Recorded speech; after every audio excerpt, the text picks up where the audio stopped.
वृंदावन बिहारी लाल की जय, श्री गोवर्धन नाथ की जय। भगवान ने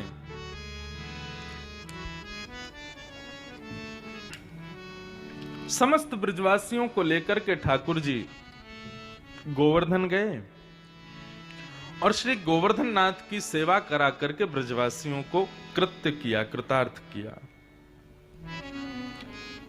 बंधुओं देखिए, यहां पर भगवान ने इंद्र की पूजा बंद करवा दी। इस बात से क्या समझ में आता है?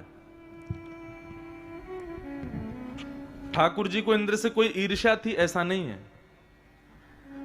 लेकिन ठाकुर जी को हमारी बड़ी चिंता है। यदि हम किसी असद जगह पर जाते हैं तो ठाकुर जी को लगता है कि भाई तुम कितना व्यर्थ समय गवा रहे हो, धन गवा रहे हो, सब कुछ गवा रहे हो एक व्यर्थ स्थान पर जाकर के। आजकल लोगों की स्थिति ऐसी हो गई है, मुझे कहने दीजिएगा, कि कहीं अगर ज्ञान बांटा जा रहा हो तो खरीदने वालों की संख्या 5 या 6 होगी। कहीं पर वैराग्य बांटा जा रहा हो तो खरीदने वालों की संख्या 1 या 2 होगी। लेकिन कहीं पर टोना टोट के बांटे जा रहे हो तो खरीदने वालों की संख्या 5 लाख भी हो सकती है। मतलब स्थिति यह हो गई है कि व्यक्ति ज्ञान नहीं चाहता है, एक सही राह पर चलने की दिशा नहीं चाहता है, शॉर्टकट चाहता है कि मैं कैसे भी अपने गंतव्य पर पहुंच जाऊं। श्रम करना हम चाहते नहीं। कलयुग में स्थिति इतनी बिगड़ गई है महाराज, देव को सीधा सीधा पूजन करने में अब तो हमारी रुचि रही नहीं। अब तो कोई उल्टा सीधा तरीका बताओ, उससे हमारा आनंद बढ़ता है। किसी की निंदा नहीं है, लेकिन मैं निंदा यहां पर किसी की नहीं, श्रोताओं की कर रहा हूं। हम मानव अपनी ही कर रहा हूं कि हम लोग ऐसे क्यों हो गए हैं। ठाकुर जी के नाम पर बिल्कुल भरोसा नहीं है, ठाकुर जी की सेवा पर, ठाकुर जी हमको क्या देने वाले उस पर भरोसा नहीं है। हमको किसी और के भाव से कोई क्रिया करने पर ही भरोसा क्यों है? अरे जीवन में कष्ट सबके आता है, ये दुखालय है। आपको लगता होगा व्यासपीठ पर बैठे हैं महाराज जी, इनको माला पहनाओ, इनको शॉल उड़ाओ, ये परम सुखी हैं, इनसे ज्यादा सुखी कोई नहीं होगा। ऐसी बात नहीं है। इस पृथ्वी पर कोई भी ऐसा व्यक्ति नहीं है जो सुखी हो। सबके जीवन में कोई ना कोई कष्ट या दुख बना ही रहता है। अब उन कष्ट दुखों के निवारण के लिए कोई ना कोई उपाय पूछना, तरीके पूछना, फिर उसमें क्या करना चाहिए, कैसे करें कैसे करें। वास्तविकता बता दूं आपको, सब खेल विश्वास का है। यदि औषधि डॉक्टर ने दी है लेकिन आपको औषधि पर भरोसा नहीं है तो वो औषधि कितनी भी महंगी हो, रोग दूर नहीं होगा। लेकिन डॉक्टर पर भरोसा है, 1 रुपए की दवाई दे रहा है तो वह दवाई भी असर करेगी, क्योंकि भरोसा है। सूरदास जी महाराज कहते हैं, दृढ़ इन चरणन केरो भरोसो, श्री वल्लभ नख चंद्र छटा बिन सब जग माही अंधेरो, साधन और नाहिया कली में। कलयुग में केवल एक ही साधन है कल्याण का, वो है भरोसा।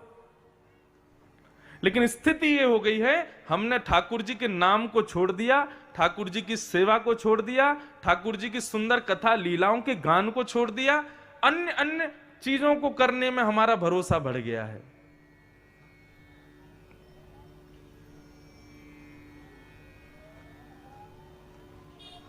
महाराज जी बड़े दुखी हैं। क्यों दुखी हो? बस काम नहीं चल रहा। समोसा कब खाया था? समोसा खाना शुरू करो, कृपा आएगी। अब कर लिया महाराज जी पे भरोसा, हो गई कृपा। ठाकुर जी के नाम पर भरोसा नहीं है। एक कथा सुना रहे हैं, श्रीमद् वल्लभाचार्य जी की गृहिणी जब गर्भवती थी, एक दिन अपने घर में कोई क्रिया कर रही थी, बहुत ध्यान से सुनना। तभी एक तांत्रिक आया और तांत्रिक द्वार पर खड़ा होकर के अब उनका भविष्य बताने लगा, ऐसा होगा ऐसा होगा ऐसा होगा। तभी उस तांत्रिक ने देखा कि ये गर्भवती हैं, इनको बता देता हूं बेटा होगा कि बेटी। तो बताना ना चाह करके वो चाहता था कि ये मुझसे पूछें। तो कई सारे भविष्य के भाव बताए, तो श्रीमद् वल्लभाचार्य जी की गृहिणी ने ऐसी सहज भाव में पूछा, मैं गर्भवती हूं, बताओ बेटा होगा कि बेटी। तो उस तांत्रिक ने बता दिया, बोले मां बेटा होगा, लाओ दक्षिणा दो। अब बेटा होगा सुन करके बड़ी प्रसन्न हो गई, जाकर के थोड़ी दक्षिणा दे दी और वो तांत्रिक वहां से चला गया।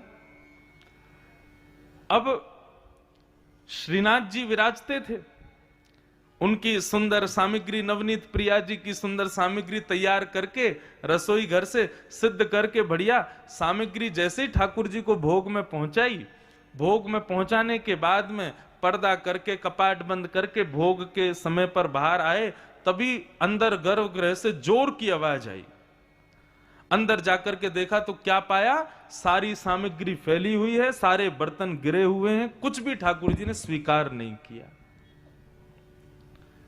श्रीमद् वल्लभाचार्य जी आए, आकर के जब उन्होंने देखा तो देख करके सामग्री गिरी पड़ी है। अब सामग्री कई बार गिर जाती है, प्रसाद भोग लगाते हैं कई बार गिर जाता है, लेकिन आज वल्लभाचार्य जी कह रहे हैं कि आज कुछ अनुचित हुआ है। उनकी गृहिणी बोली क्या हो गया? बोले ये जो सामग्रियां गिरी हैं इसको देख करके लग रहा है ये गिरी नहीं है, गिरी गई हैं, ठाकुर जी ने स्वीकार नहीं किया है। एक तो होता है अपने आप गिर जाए, उसका भाव अलग दिखता है, लेकिन ये सामग्री स्वयं नहीं गिरी है, ये ठाकुर जी ने गेड़ दी है। ठाकुर जी ने तुम्हारे हाथ का बना ये भोग स्वीकार नहीं किया है, और ये इस बात का प्रतीक है कि तुमने ठाकुर जी के प्रति अविश्वास प्रकट किया है। मतलब आज कुछ हुआ था। तब उनकी गृहिणी ने बताया, बोले एक तांत्रिक आया था, उससे मैंने पूछ लिया कि बेटा होगा कि बेटी। तब वल्लभाचार्य जी बोले बस इसी बात से ठाकुर जी नाराज हो गए कि तुमको ठाकुर जी क्या देने वाले हैं उस पर विश्वास नहीं है, किसी और से पूछने जा रहे हो, किसी और पर भरोसा है। हमको जन्म दिया ठाकुर जी ने, हमारा निर्माण किया ठाकुर जी ने, हमारा भविष्य पूरी लेखनी की ठाकुर जी ने, लेकिन हम पहले ही पूछ ले रहे हैं किसी से कि भविष्य क्या होगा, आगे क्या होगा, ये कैसे करना है, इसके लिए क्या होगा। तुमको ठाकुर जी की करनी पे भरोसा नहीं है। आज उसी अविश्वास की वजह से ठाकुर जी ने तुम्हारे हाथ की बनी सामग्री स्वीकार नहीं की। अब ठाकुर जी से क्षमा मांगो और इसका प्रायश्चित करो। तब उन्होंने ठाकुर जी से क्षमा मांगी, प्रायश्चित किया। प्रायश्चित करने के बाद जब पुनः सामग्री पधराई तब ठाकुर जी ने स्वीकार की। आज हमारी स्थिति ऐसी हो गई है कि सीधे सीधे नाम पर, सीधे सीधे ठाकुर जी पर हमको भरोसा नहीं है। हमको दुनिया भर की चीजें चाहिए करने के लिए, तब जाकर के हम अपने कार्य की सिद्धि मानते हैं। अब तो स्थिति ये हो गई कि जब मुझसे लोग मिलने आते तो मुझसे भी पूछते हैं क्या करें महाराज जी, घर में अशांति चल रही है, हम क्या करें। तो मैंने भी आजकल 2-3 चीज बना ली हैं।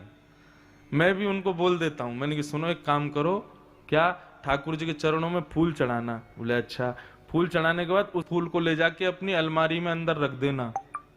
ऐसे ही, कोई है नहीं, मैं ऐसे ही बोल देता हूं, अपनी अलमारी में धर देना। मैंने कहा फिर क्या करना है? बोले फिर नित्य सुबह उठ करके स्नान ध्यान करके और श्री कृष्ण गोविंद हरे मुरारे हे नाथ नारायण वासुदेव ठाकुर जी का स्मरण करके इस मंत्र का गान करना है और उस फूल को हर 5 दिन में प्रणाम करना है।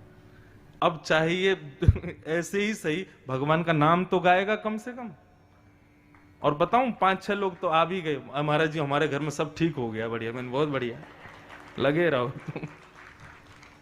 विश्वास मन में होना चाहिए, और यदि वो विश्वास केवल हरि के नाम में हो गया ना, किसी वस्तु की आवश्यकता नहीं है। अरे भरोसा करो ठाकुर जी पर। अगर यहां से उतरने में मैं गिर जाऊं, इसमें भी यही भाव रखो ठाकुर जी ने कुछ सोच के रखा होगा, कुछ किसी कारण से ही गिरा होगा। अब उसमें अपशकुन देखना, अरे ये नहीं किया था, वो दिया नहीं जलाया था, अम्बे मैया नाराज हो गई हैं, गणपति को कल मैंने लड्डू नहीं दिया इसलिए वो नाराज हो गए, कल मंगलवार था मैंने बोले वो हनुमान जी को भोग नहीं लगाया, सोमवार के दिन शंकर जी को वो नहीं किया। अरे कोई देव ना, उन पे 8 अरब जनता है पूरे भारत में, पूरे विश्व में, आपसे ही फर्क पड़ रहा है बस। आप लड्डू नहीं चढ़ाओगे तभी शंकर जी नाराज हो रहे हैं बस। कोई देव इतना खाली नहीं बैठा कि हमारे किसी कृत्य से वो नाराज हो जाएं। ठाकुर जी को राजी रखो, सब राजी हो जाएंगे। और ठाकुर जी राजी किसमें है? केवल प्रेम में। उनसे प्रेम करो बस, सब राजी अपने आप। कुछ करने की जरूरत नहीं है, नाम पर भरोसा कर लो बस, नाम पर विश्वास कर लो बस। लेकिन वो हमसे होगा नहीं। और वही क्रिया अगर मैं 5 काम करके बता दूं, वहां जाना, वहां पर गड्ढा खोद देना, वहां अंदर जाके एक पौधा लगा देना और ये कर देना, उसके बाद नाम गाना, तो गा लोगे, लेकिन सीधा सीधा नाम नहीं गवेगा व्यक्ति से। ये स्थिति हो गई है हमारी।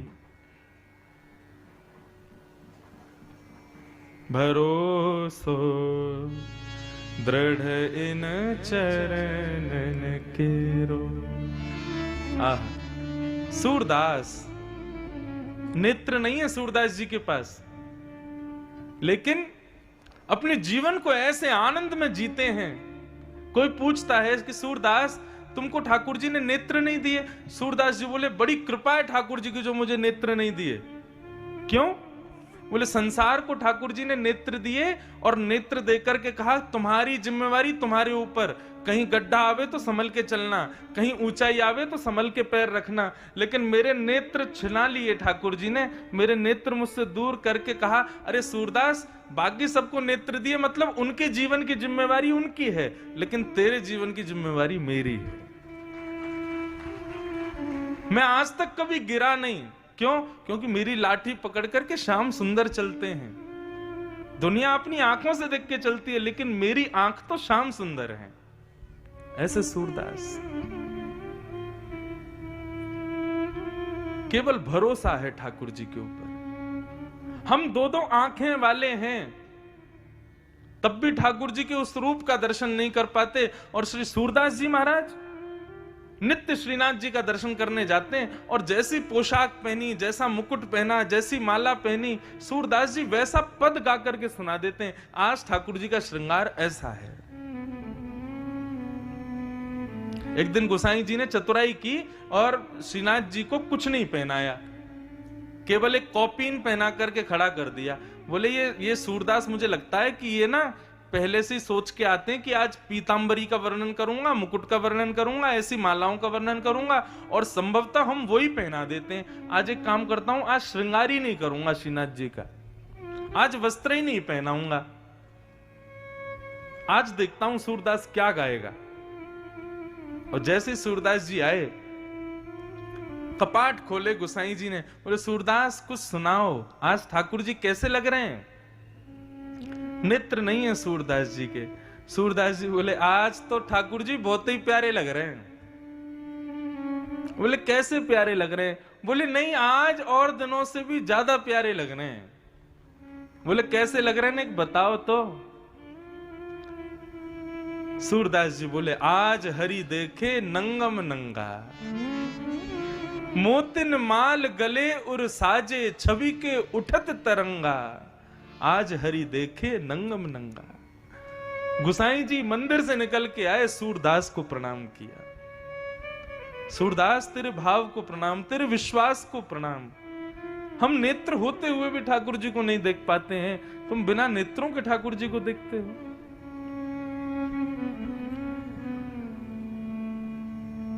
कुछ नहीं किया सूरदास ने, केवल नाम पर भरोसा किया, केवल अपने नाथ के चरणों पर भरोसा किया। और हम नाम को और नाथ के चरणों को छोड़ के बाकी सब पे भरोसा कर रहे हैं।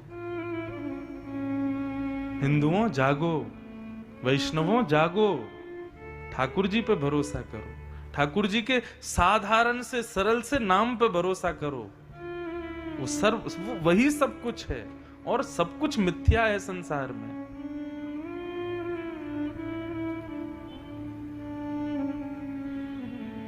साधन और नाहिया कली में जासो होत निवेरो भरोसो दृढ़ इन चरण के भरोसो दृढ़ इन चरण के। एक बार एक व्यक्ति अपने शालिग्राम जी लेकर के श्रीमद् वल्लभाचार्य जी के दर्शन करने गया। अब कई लोग ठाकुर जी ऐसे रखते हैं अपने पास में, तो वो व्यक्ति जो था एक उसका छोटा सा बटुआ था। बटुआ समझते हैं, जिसमें माताएं बहनें पैसा रखती हैं, लक्ष्मी रखती हैं। और एक और बात बताऊं, आज तो हम देवास में लक्ष्मी जी की जन्मस्थली होके आए। देवास में लक्ष्मी जी की जन्मस्थली है, नोट बैंक, वहीं पर लक्ष्मी जी के जन्म होते हैं ना, इसलिए आज वहां दर्शन करके आए। क्या सुंदर, पूरी दुनिया जिसके पीछे भाग रही है उसको देवास जन्म देता है।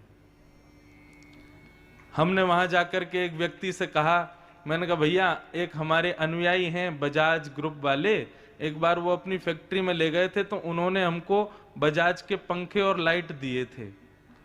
आज हम नोट बैंक में आए हैं तो यहां भी कुछ मिलना तो चाहिए। वहां फूलों के मालाएं पहना रहे थे जो वहां के अधिकारी थे। मैंने कहा यहां तो नोटों की माला पहनानी चाहिए। लेकिन अद्भुत था। और कितनी अच्छी बात है कि देवास में पूरे भारतवर्ष की जो नोट बैंक जहां पर नोट बनते हैं उसके अधिपति के रूप में साक्षात चामुंडा देवी विराजमान है। यहां की अधिष्ठात्री ही अपने नेतृत्व में, अपनी दृष्टि में, अपने ही संरक्षण में पूरे भारत को लक्ष्मी